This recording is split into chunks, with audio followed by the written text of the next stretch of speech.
Alright, YouTube, it is the Bat Nerd, and I am back with another Bat Nerd Reviews, and today I am reviewing She-Hulk, Attorney at Law. And this stars Tatiana Maslany, Jamil Ginger Gonzaga, with Mark Ruffalo, Tim Roth, Benedict Wong, and Charlie Cox. So this is a Disney Plus original series following Jennifer Walters, the cousin of Bruce Banner, who after a car accident, is exposed to some of his gamma-radiated blood, and she then turns into a green rage monster, but she is more in control of it than Bruce is, and he teaches her how to use her Hulk side, and she just wants to be a normal, regular lawyer, until her firm fires her after an incident in a court case, and then she gets a job at a super law firm where she helps people with super abilities. And along the way, she comes across Emil Blonsky, aka Abomination, played by Tim Roth. She comes across, Wong, played by Benedict Wong, even has a hookup with Daredevil, and she handles a lot of cases and breaks the fourth wall an awful lot. So that is pretty much the essential story there that I can tell you. So what did I like about this series? Well, there are 9 episodes, 30 minutes each. I thought they had some good, okay CGI. The effects weren't terrible, and I don't know why people were crapping on that, but I thought the effects were manageable. I also like that we got to see, Mark Ruffalo as the Hulk again, and have that tie that loose end in Shang-Chi when he cameoed in that mid-credit scene with why he was in human form and then we see him, it turns out he made a little device which keeps him in his human form, and then till the accident happens, it breaks and he hulks again. And then he uses, She-Hulk's blood to heal his arm completely, and that ties the loose end there, so we now know that it's post-blip and it's post-endgame. I also liked Tatiana Maslany. I mean, she's a brilliant actress. I enjoyed watching her in Orphan Black, which ran for 5 seasons. She was good in this as She-Hulk. I also like that we got to see Wong in this, and we got to see Abomination, which I wondered for a long time, how is he alive? And turns out he never died. Hulk never killed him, he just got put in prison. I did like how it tied in with Shang-Chi and the Legend of the Ten Rings in one episode, and I loved the Easter eggs we got in this show. So many Easter eggs we got in this. It had some good comedy and some good action when there was some action.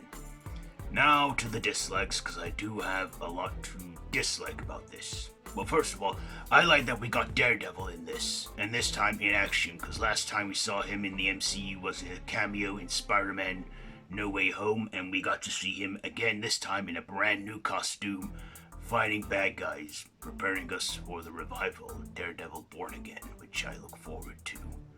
But it's a while for that. But yeah, dislikes. I didn't like at times how trashy this show was. I mean, there was a lot of moments in there that made me go, oh god, and made me cringe. And there were some moments in there, even in a few episodes, that were just awful. A lot of it was filler, and, didn't really go anywhere, and was quite boring at times, and sometimes just not funny. The best episode, I think, was the penultimate one where we finally see Daredevil in there. And I did like in the final episode and the beginning how they referenced the Incredible Hulk TV show from the 70s. But yeah, in the final episode, I'm like, okay, she's gone beyond the fourth wall. She smashed the fourth wall, and not in a cool way. She's like, I like that she's answering some questions that we have been wanting to know the answer to for a long time in the MCU. One question that never came across my mind was, is Captain America a virgin? And he isn't. Hulk specified that in the post-credits scene in the first episode. But yeah, there are just moments that are so bad, and sometimes not even so bad they're good, but still, I did enjoy watching this series. Yeah, it was hard to watch sometimes, but, you know, maybe they were going in another direction with this. Maybe a lot of Marvel fans went in expecting an action packed show like WandaVision or Falcon and the Winter Soldier or Hawkeye. But no, that wasn't it. They wanted to go with like a different approach, make a crime comedy law drama, and I think they did that. But yeah, I don't like how people are crapping on the MCU. Has the MCU run its course now? Has it had its day? Well, it's the start of a new saga. The multiverse saga.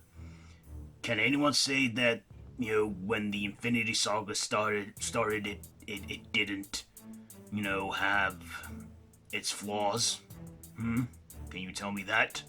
I mean, no one really took to the MCU until like after Captain America, the first Avenger. Iron Man 1 was good, and that was the start of the franchise, but, you know, I think we need to hang in there. I have faith in Marvel. I mean, they're not closing this phase with an Avengers movie this time. They're ending it with Black Panther Wakanda Forever, which will be our next stop in the MCU and the conclusion of Phase 4. Phase 4 has had its ups and downs. I will say that. But I've enjoyed most of it. So, yeah. Alright, so enough chit-chat. Let's get to my final thoughts and ratings. So, She-Hulk, it's a good series. Not a brilliant one, but okay. Tatiana Maslany, I enjoyed her performance in this, even though at times she was a bit bitchy, but that was her character, and I don't blame her at all for that. So, She-Hulk Attorney at Law, I think I will give this one, I'll give it 3 Batarangs out of 5. 3 Batarangs out of 5 for She-Hulk Attorney at Law. So there you go. There is my Batman reviews on She-Hulk. Have you seen this one? Let me know down in the comments below if you have. If you like this video, be sure to give it a big thumbs up. Share it with your friends. Feel free to subscribe to the channel if you haven't already and hit that notification bell. All my social media links are linked down below in the description, so be sure to check all it out. I have been the Bat Nerd, and this has been Bat Nerd Reviews. So, until next time, Bat Nerd out.